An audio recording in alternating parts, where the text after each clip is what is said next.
이곳에서 제공되는 정보는 투자 권유를 목적으로 하지 않습니다. 또한 제공되는 내용은 극히 개인적인 의견임을 알려드립니다. 따라서 모든 내용은 단지 참고사항으로만 사용하셔야 합니다. 그리고 그 어떤 법률적 책임을 지지 않는다는 점을 인지하시기 바랍니다. 투자는 반드시 자기 자신의 판단과 책임하에 하여야 하며, 따라서 투자 손익에 대한 책임은 투자자 스스로에게 귀속됨을 알려드립니다. 오늘 미국 선대지수 플러스로 끝났습니다. 아시아, 유럽도 뭐 그렇게 세진 않았는데 전체 시장이 그렇게 뭐 좋지 않은 상황은 아니었어요. 이미 말씀드렸지만 오르내리를 반복하고 제롬 파월 연준의장이 뭔가 흔들리면 한마디 나와서 하고 이런 얘기를 반복할 거라고 얘기 드렸는데, 역시 제롬 파월 연준의장이 한마디 하고 시장은 다시 또 반등세가 있었고, 반등세가 굉장히 셌습니다. 여기 지금 스몰캡 같은 경우는 거의 3% 이상, 3% 수준까지 올랐거든요. 제롬 파월 연준의장 한경 해외 주식 나온 지 김현석 기자께서 8월 27일 날 쓰신 기사인데, 여기 보시면 이겁니다. 결과적으로 연준 파월 의장이 테이퍼링을 연내 하긴 할 건데 금리 인상으로 이어질 가능성은 낮다.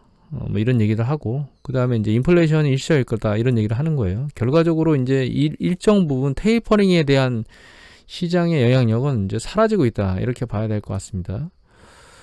그리고 여기서 이제 인플레이션 일시적이라고 얘기하는 거는, 이거는 어드바이저 퍼스펙티브에 나오는 데이터, PC 데이터입니다. 전년 동기 대비 전체하고 그 다음에 코어 쪽으로 나눈 건데, 이 상승 탄력이 떨어지고 있죠. 올라가는 강도가 줄고 있다는 뜻이에요. 이제 두 가지 생각하시면 될 것 같아요. 기저효과. 작년에 상당히 높지 않았다는 점하고, 이제 특정 부분에서 굉장히 폭발적으로 문제가 생겼다. 예를 들면 뭐 항공기 그 임금이라네, 항공기 그 요금이라든가, 혹은 중고자동차 판매 금액이라든가, 이런 것들이 급등했는데, 이 생각을 하시면 돼요. 이게 전년 동기 대비이기 때문에 내년도 이맘때에도 그런 만큼 중고차 가격이 올라갈 수 있겠느냐? 없죠. 중고차 가격이 올라가는 데는 한도가 있는데, 그 다음에 항공요금을 그렇게 폭발적으로 또 올릴 수 있겠느냐? 없죠. 그렇게 하면 이제 비행기 탈 사람이 없겠죠. 숫자 줄어들겠죠. 그래서 결과적으로는 인플레이션은 이제 정점을 찍고 수그러드는 과정을 거치는 것 같아요. 델타 변이도 상당히 심하다고 난리 칠 때, 정점에 이렇게 도달하면서 수그러드는 그런 느낌을 보일 때 시장의 여파가 줄어드는 것처럼 지금도 마찬가지예요. 인플레이션이 급등하고 이제 누그러지는 패턴을 보이면 인플레이션은 일정 부분 정점에 도달했다, 이렇게 봐야 될 것 같습니다. 다만 글로벌 금융 위기 때처럼 이렇게 낮은 수준의 인플레이션은 유지는 못할 것 같아요. 이제 사람들이 그러니까 저임금 노동력에 있던 사람들이 그거보다 나은 쪽으로 계속 미국 쪽에 옮겨가면서 일자리는 많이 생겼는데도 불구하고 그 사람들이 사람을 못 구해서 어렵다라고 하는 그런 뉴스 보도들이 나오는 거는 결과적으로 임금 상승의 압박으로 작동하게 될 수밖에 없고,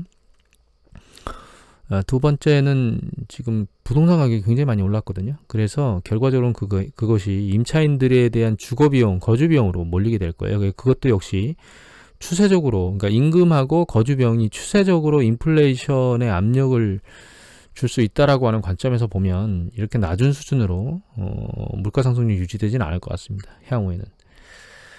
그리고 제롬 파월 연준의장이 금리를 올리는 것에 대해서 선을 그은 가장 주된 이유라고 보면 두 가지일 것 같아요. 하나는 신규 실업상 청구 건수가, 인플레이션 얘기는 드렸고, 신규 실업상 청구 건수가 이제 계속 빠른 속도로 주는 게 아니고 요번에 또 좀 늘었습니다. 지난달에 34만 8천 건이었는데 요번에 35만 3천 건으로 나왔어요. 그러니까 계속 추세적으로 내려가지 않고 있다는 점 하나하고, 그 다음에 이제 이게 실업률인데, 실업률이 5.4%로 뚝 떨어지긴 했거든요. 근데 이게 이렇게 계속 추세적으로 떨어질 수 있겠느냐에 대한 부분은 이제 요번 달에 나오면 그 느낌을 알 수 있겠죠. 그래서 이게 이제 이번 달에 추가적으로 세게 내려가지 않으면 결과적으로는 이제 연준의 그러니까 빠른 속도로 뭔가 할 수 없겠다. 긴축을, 이런 생각으로 아마 돌아가게 될 거예요. 그리고 제롬 파월의 연준 의장의 얘기가 실제로 시장에서 영향력을 상실되는 시기라고 보면, 신규 실업상 청구 건수는 20만 대 건으로 좀 들어와야 될 것 같고, 실업률은 4% 안으로 들어오면 더 이상 제롬 파월 연준 의장이 시장에 대해서 안정화시키는데 강력한 공헌을 하지는 못할 겁니다. 왜냐하면 결과적으로는 그 얘기는 금리를 올릴 상황이 굉장히 임박했다는 뜻으로 해석돼야 되거든요. 그래서 그 시기 전까지는 제롬 파월 연준장이 계속 말씀드렸듯이 시장에 영향을 미치게 될 겁니다. 올 10월까지인가요? 하여튼 이제 임기가 거진 다 됐는데 연임될지는 상황을 좀 봐야 될 것 같고, 그 다음에 미국의 주택 퇴거가 계속 유예됐었거든요. 월세를 못 내도 계속 유예됐었는데 이게 종료됐습니다. 여기 보시면 30일을 종료되니까 8월 30일에 종료되는 거죠. 종료됨으로써 결과적으로 이제 쏟아져 나갈 수 있는데 시장에 이 사람들한테 월세 지원 자금을 정부에서 제공하던지, 안 그러면 이제 진짜 거리로 내쫓기게 생겼습니다. 700만 명이랍니다. 참, 이 주택 정책은 주택은 공공재이기 때문에 잘 정부에서 컨트롤해야 된다는 게 맞다는 걸 좀 알 수 있는 어떤 기사인 것 같아요. 이렇게 되면 어떻게 되겠습니까? 큰일 나죠. 사실 당하는 사람 입장에서 얼마나 고통스럽겠습니까? 그죠? 그런 것들이 여기 미시건 심리 지수를 이제 악화시키는 그런 여러 가지 요인들 중에 하나로 작동하고 있을 겁니다, 지금. 긍정적인 거는 소득 자체는 여기 늘어나고 있어요. 전월 대비 소득 자체는 증가했거든요. 그러니까 이제 소득 전체, 소득이 증가한다는 건 긍정적인 패턴이죠. 이 소비 심리가 지수가 악화되는 건 이미 한번 보여드렸지만, 주식시장으로 놓고 보면 상승 탄력이 떨어진다, 이런 개념으로 받아들이시면 될 것 같아요. 그리고 잠깐 주식 얘기로 좀 넘어갈 건데, 제가 사실 내년도에 긍정적으로 보고 있는 주식 섹터는 자동차입니다. 자동차는 여기 보시면 생산 자체가 감소하거나 줄었어요. 이 원인은 두 가지인데, 하나는 뭐 팬데믹 때문에 자동차 반도체나 이런 것들이 들어오지 않으니까 그런 부분들도 있고, 또 소비가 좀 위축된 부분도 있을 겁니다. 다만 전기차는 폭발적으로 늘어나고 있어요. 그래서 이런 생산에 대한 부분이, 그러니까 강제적으로 지금 생산이 줄어들게 되고 있는 거죠, 반도체 때문에. 이미 이제 한번 예전에 말씀드렸지만 자동차 산업은 사양 산업이라고 말씀드렸었죠. 인도라든가 중국처럼 거대 기업이 2017년도, 16년도를 기점으로 계속 신규 판매 대수가 줄어든다고 말씀드렸었는데, 그린 에너지 쪽 자동차 판매는 폭발적으로 늘어나고 있습니다. 그래서 내년도 수준이 되면 결과적으로는 일정 수준 정성화 패턴으로 갈 수밖에 없을 겁니다. 백신이나 이런 부분들이 전 세계적으로 많이 확대될 거고, 안정화되는 과정을 거칠 거기 때문에 올해보다는 생산 여건이나 이런 것들이 좋을 겁니다. 소비 여건이나 이런 것들이. 그래서 억눌렸던 그런 자동차 시장이, 생산이 억눌렸던 자동차 시장이 긍정적으로 바뀌면서 지금 조정 국면에 한번 뜨고 나서 조정 국면에 들어가 있는 상황인데, 내년도 시장에서는 긍정적일 거라고 보고 있습니다. 역시 삼성전자도 마찬가지입니다.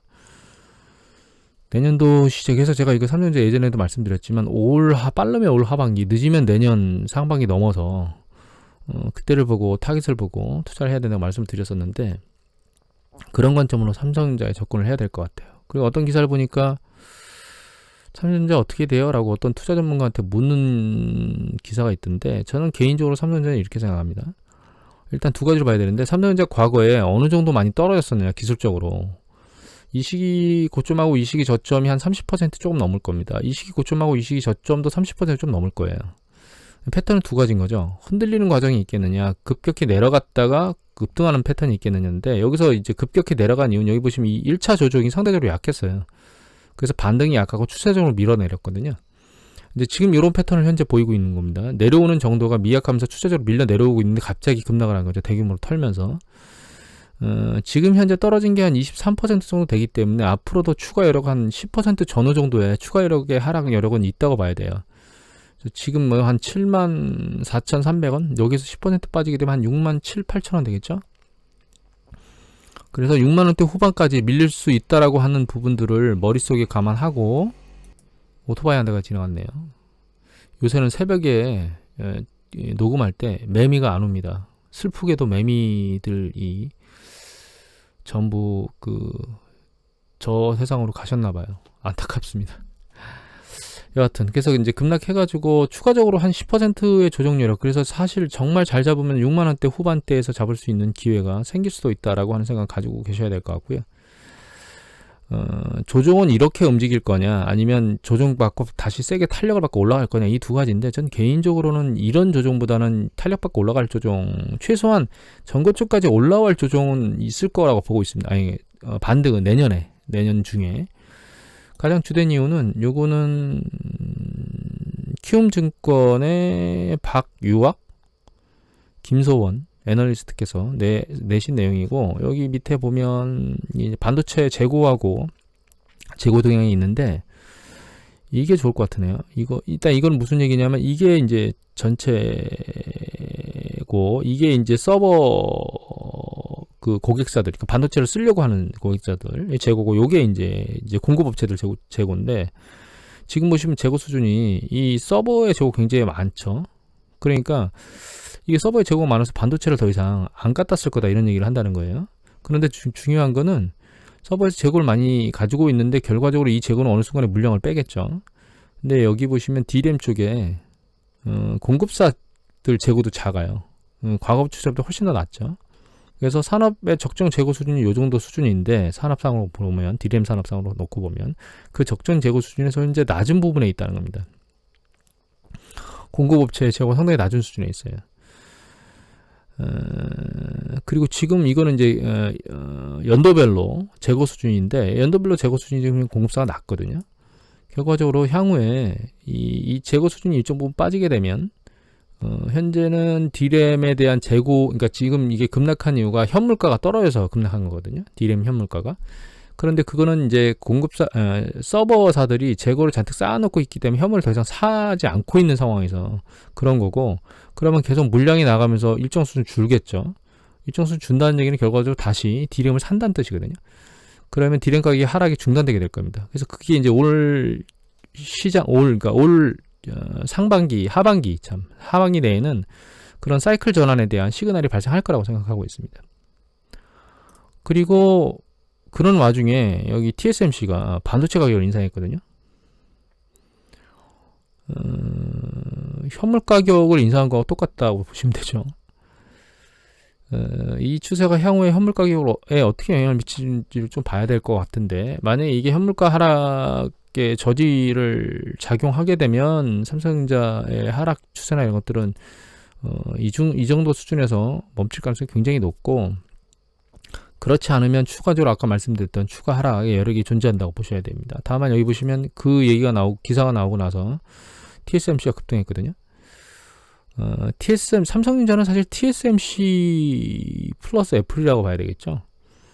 물론 거기에 플러스 월풀까지 포함되는데, 그렇게 이제 여러 가지가 혼합되어 있는 기업이기 때문에 한쪽 영역으로 완전히 붕괴되는 이런 현상은 발생하지 않을 거예요.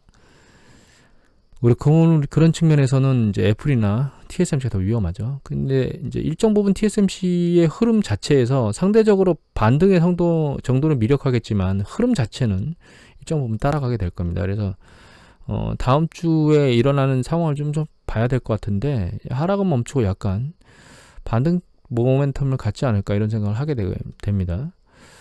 그리고 또 한 가지 우리가 유심히 봐야 될 건, 이 기술적으로 움직인 패턴도 잘 봐야 되는데, 한 가지 더 봐야 될 건 외국인들이 얼마나 포지션을 들고 있었느냐에 대한 부분이거든요. 근데 보시면 여기 보시면 이전 부분 급등했을 때 포지션이 외국이 한 51% 수준에서, 그 다음에 조정 국면에 들어갔을 때 47% 수준 정도로 빠졌었어요. 그러니까 포지션이 어느 정도 줄었으냐면 한 4% 정도 빠졌었거든요. 최근 패턴이 막 급등해서 움직였을 때가 이게 57%까지 올라갔었습니다. 근데 현재 지분이 51%까지 빠졌거든요. 그래서 거의 6% 포지션이 빠진 상황이에요, 지금.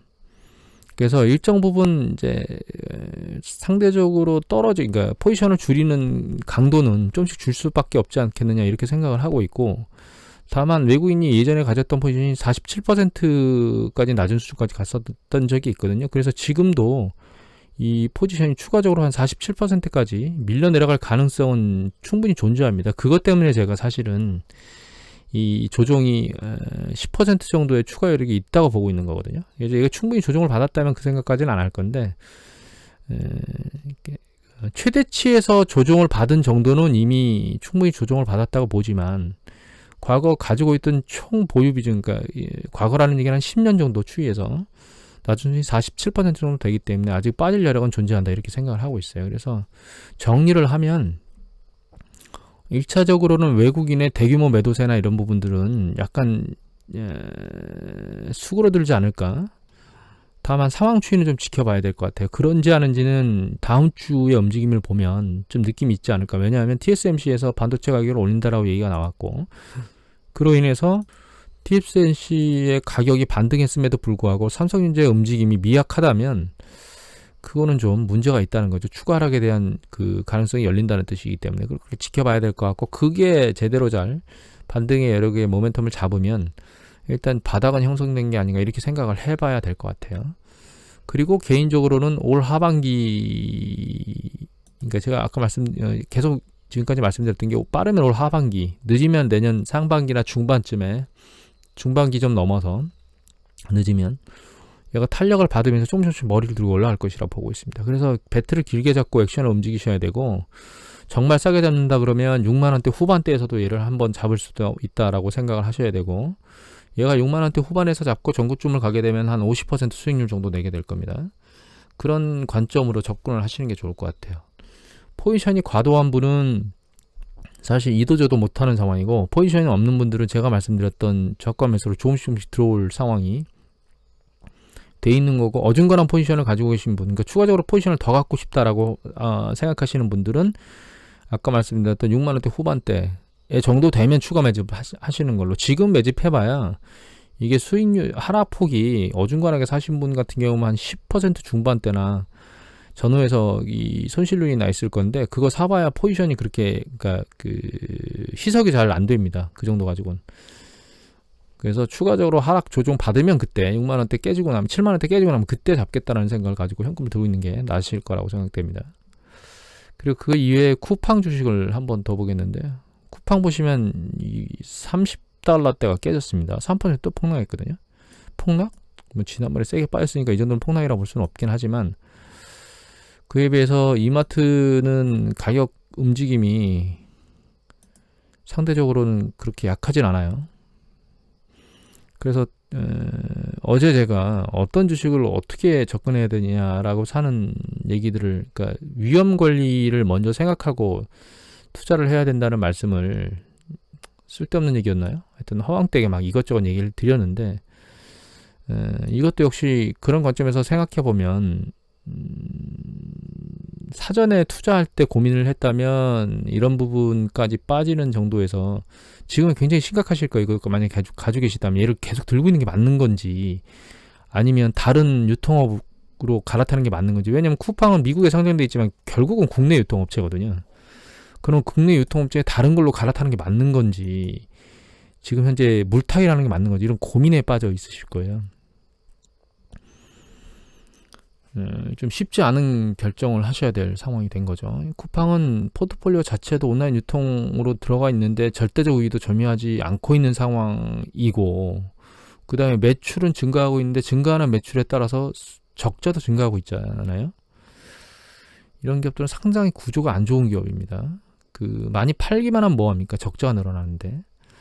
그래서 다시 한번 말씀드리고 싶은 거는, 사실 이게 상장 전이나 이런 것들은 이제 누차 우리가 보면 보랏빛만 계속 얘기를 해요. 상장 주관사나 신문 보도나 이런 것들은 전부 다 좋은 얘기들만 나옵니다. 그런데 그 좋은 얘기들을 쳐다볼 때, 예전에 쳐다볼 때 그냥 걔네들이 말하는 것만 보는 게 아니고, 진짜 이 기업이 계속 존속할 수 있는 경쟁력을 가지고 있는 기업인지 아닌지를 면밀하게 검토를 하셔야 됩니다.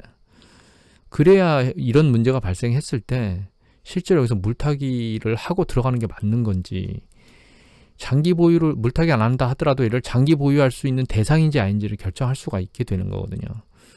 물론 그렇게 심도 있게 분석을 한다 하더라도 예측하지 않은 상황이 발생할 수도 있습니다. 하지만 그럼에도 불구하고 심도 있게 분석해야만 더 투자의 가능성, 성공의 가능성을 높이는 거기 때문에 항상 위험관리 측면에서 분석을 집중적으로 하는 게 굉장히 중요하다. 그래서 신문 보도에 나오는 거나 혹은 주관사에서 나오는 거나 이런 것들에 휩쓸려서 그 기업의 미래나 혹은 성장성, 이런 것들을 예측하지 마시고 판단하지 마시고 면밀하게 잘 분석해야 된다. 그 분석하는 건 예전에 주식 분석하는 것에 대해서 이미 말씀을 드렸었기 때문에 여기서 추가로 말씀을 드리지는 않겠습니다. 오늘은 이것을 마치도록 하겠습니다.